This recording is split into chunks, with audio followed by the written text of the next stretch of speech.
اور پھر حدیث میں ابداً کی قید ہے، لا يدخلون الجنت ابدا۔ تین قسم کے مسلمانوں کو، تین قسم کے مسلمان ایسے ہیں جو کبھی جنت میں نہیں جائیں۔ کون ہے اللہ کے نبی؟ تو آپ نے حدیث کا سلسلہ آگے شروع فرمایا، مدمن الخمر والرجلة من النساء والدیوث۔ صحابہ نے یہ حدیث سنی تو کہنے لگے اے اللہ کے نبی مدمن الخمر قد عرفنا، اللہ کے نبی مدمن الخمر اس کو تو ہم پہچانتے ہیں، جانتے ہیں، لیکن یہ الرجلة من النساء یہ کیا چیز ہے؟ فمت دیوس، اور دیوس ہونا یہ کیا چیز ہے؟ صحابہ بھی نہیں سمجھے اس کو، ان کو پوچھنا پڑ رہا ہے، لیکن ہم اور آپ تو تینوں کو نہیں سمجھ رہے ابھی۔ تو نبی نے پہلی چیز ارشاد فرمائی کہ جو کبھی جنت میں نہیں جائیں گے اگر انہوں نے توبہ نہیں کی، انہوں نے استغفار نہیں کیا، اپنا آپ کو ان گناہوں سے نہیں نکالا، تو وہ کبھی جنت میں نہیں جائیں گے ان گناہ کے ہوتے ہوئے۔ نمبر ایک مدمن الخمر، شراب کا عادی، جو شراب عادتاً پیتا ہو، جس کا مزاج بن گیا ہو، شراب پیے بغیر اس کو سکون نہیں ملتا، اگر خدا نہ خواستہ اسی عادت کے ساتھ، اسی گناہ کے ساتھ دنیا سے چلا گیا تو نبی کریم صلی اللہ علیہ وسلم ارشاد فرما رہے ہیں وہ جنت میں نہیں جائے، اس کو جنت کی ہوا نہیں ملے۔ کرتے ہوں گے علماء تعویل کرتے ہوں گے، لیکن حدیث میں کوئی تعویل نہیں، ابداً کا لفظ ہے۔ بڑے افسوس کے ساتھ یہ بات کہی جا رہی ہے کہ ہمارے ماحول میں، ہمارے علاقے میں بھی اب شراب کا رواج عام ہوتا جا رہا ہے۔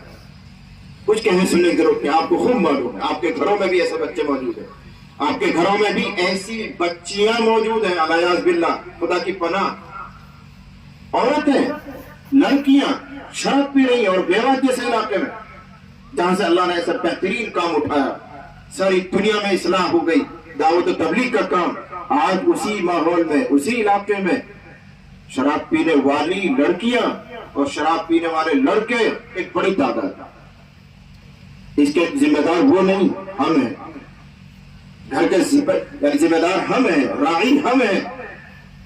کیسے یہ گناہ ہمارے گھر میں پھیل گیا، اس کی جواب دہی ہمیں کرنی پڑے گی۔ خدا کے یہ جواب دیں ہم لوگ ہوں گے۔ ان کو یہ جرأت ہوئی کیسے؟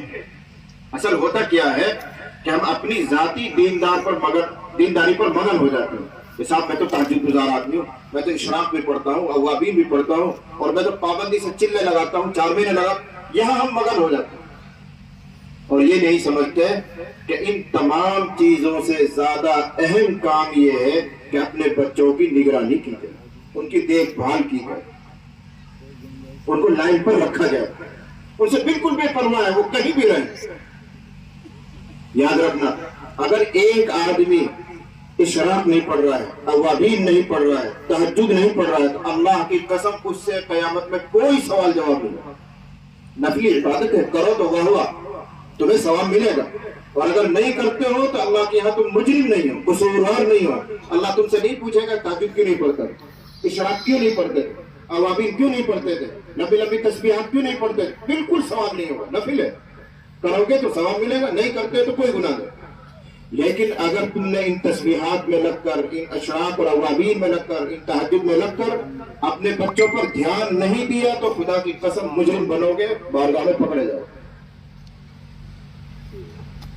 ایک آدمی مغرب کے بعد، عشاء کے بعد دیر تک نوافل اس لیے نہیں پڑھتا کہ سیدھا اس کو گھر جانا ہے، اور گھر جا کر بچوں کی حاضری لینی، فلاں کہاں ہے، فلاں ہمارا بیٹا کہاں ہے، لڑکی آ گئی کہ نہیں، گھر میں سب ہے کہ نہیں، ذرا دروازہ بند کرو، سو جاؤ۔ اس عمل کی وجہ سے وہ زیادہ دیر تک نفل نہیں پڑھتا، سیدھا گھر آ جاتا ہے۔ اللہ کی قسم ان نفلوں سے، ان 1000 نفلوں سے بہتر ہے یہ پابندی، ثواب میں بھی، اجر میں بھی، اصلاح میں بھی۔ بہت ذمہ داری کے ساتھ یہ بات کہہ رہا ہوں۔ اور ایک آدمی وہ ہے جو رات کو 2 گھنٹے تک عشاء کے بعد تہجد میں لگا پڑا ہوا، نفل میں لگا پڑا، اتنی دیر میں لڑکا گیا عیاری کر رہا، مکاری کر رہا، بدماشی کر رہا ہے، تو تیری ان نوافل سے کچھ ملنے جلنے والا نہیں ہے۔ ان نفلوں کو چھوڑ کر گھر میں آتا اور بچوں کی حاضری لیتا، دیکھتا کہ کہاں ہے، یہ اس سے بڑا نیک کام ہے۔ تم خود ہی دیر رات تک ہوٹلوں پر بیٹھے رہتے ہو، سڑک کے کنارے بیٹھے رہتے ہو، گپ شپ میں لگے رہتے ہو، تمہیں یہی پتہ نہیں تمہاری بیٹی کہاں ہے، تمہارے بیٹے کہاں ہے، ان کی ٹولی الگ بنی ہوئی ہے، وہ الگ بیٹھ کر رات 11 بجے تک گپ لگا رہے، تم الگ گپ لگا رہے ہو۔ پھر جب دیر رات ہو جائے گی جاؤ گے سو گے تو فجر بھی گئی، وہ بھی 8 بجے تک پڑے پڑے سو رہے. یہ اسلامی ماحول ہے؟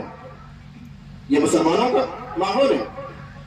مسلمان تو وہ ہے جو عشاء کے بعد جلدی سوتا ہے اور صبح جلدی بیدار ہوتا ہے. جو صبح تہجد میں اٹھے گا پھر اپنے رب کو وہ گرم گرم آنسوؤں سے منائے گا، آہ فغان کرے گا، محبت میں خوف میں اللہ کے سامنے روئے گا. مسلمان تو وہ ہے جو عشاء کے بعد جلدی سوئے. حدیث سناؤ، نبی کریم صلی اللہ علیہ وسلم نے ارشاد فرمایا لولا ان اشق علی امتی لامرتهم بتاخیر العشاء. اگر مجھے اپنی امت پر مشقت کا ڈر نہ ہوتا تو میں حکم دیتا کہ وہ عشاء کی نماز کو لیٹ پڑھا کریں، دیر سے پڑھا کریں. رات کا جب 1/3 گزر جائے، 1/3 حصہ گزر جائے تب عشاء کی نماز پڑھا کریں. اگر مجھے مشقت کا ڈر نہ ہوتا تو یہ حکم دیتا. لیکن مشقت کیا ہے کہ اگر دیر سے عشاء کی نماز پڑھی جائے گی تو ان کی نیند خراب ہوگی، پھر صبح تہجد میں نہیں بیدار ہو پائیں گے، بہت سو کی فجر کی نماز بھی چھوٹا کرے گی. اس لیے حضور نے رعایت دے دی کہ وقت ہوتے ہی عشاء پڑھ لیا کرو. لیکن منشا کیا تھا کہ عشاء دیر سے پڑھی جائے. یہ شریعت کا مزاج ہے کہ عشاء جلدی پڑھی اور جلدی سو گئے تاکہ صبح آدمی بیدار ہو، اپنے رب سے مناجات میں مشغول ہو، دعا میں لگے، اللہ کو منائے، اپنے لیے، پوری امت کے لیے، انسانیت کے لیے خیر اور بھلائی مانگے. یہ مسلمان ہوتا ہے. تو حدیث شریف میں پہلی چیز ہے مدمن الخمر، شراب کا عادی. خدا نہ خواستہ ہمارا بچہ، ہماری بچی اسی جرم کے ساتھ دنیا سے چلا جائے تو وہ جنت کے قریب نہیں جائے. اور دوسری چیز کیا ہے؟ اس کو صحابہ بھی نہیں سمجھ رہے ہیں. کہتے ہیں اللہ کے نبی یہ کیا چیز ہے؟ الرجولۃ من النساء. اس کا لفظی ترجمہ ہے عورتوں میں سے مرد بننے والیاں. ہے تو عورت لیکن اپنی چال ڈھال سے، لباس سے، وضاقتہ سے مردوں کی طرح رہتی ہیں. یہ ہے الرجولۃ من النساء. آسان کر کے سمجھاؤں، ہماری وہ بچیاں جو اسکول میں جا رہی ہیں، کالج میں جا رہی ہیں، اب وہ پینٹ پہنیں گی، شرٹ پہنیں گی، سروں کے بالوں کو وہ لڑکوں کی کٹنگ کی طرح چھوٹی چھوٹی کٹوائیں گی. ہے تو وہ لڑکی لیکن لڑکا بننے کی طرح رہ رہی ہے، لڑکوں کی طرح رہ رہی ہے. یہ الرجولۃ من النساء. ایسی عورت جنت کی خوشبو نہیں پائے. یہ میں نہیں کہہ رہا ہوں، میں کوئی جنت کا ٹھیکیدار نہیں ہوں، لیکن جو ٹھیکیدار ہیں وہ سنا ہے کہ جو عورت مردوں کی مشابہت اختیار کرتی ہے، مردوں کی طرح بن ٹھن کر رہتی ہے، وہ جنت کی خوشبو نہیں پائے. اس کی میں نے چند مثالیں دی. لباس میں مردوں کی طرح، چپل جوتے مردوں کی طرح، بالوں کی کٹنگ مردوں کی طرح. اور اگر آگے ایک قدم اور بڑھاؤں تو آپ کو برا لگے گا، بہت سو کو برا لگے گا. عورتوں کو الیکشن لڑانا، ان کو سرپنچی پر اتارنا،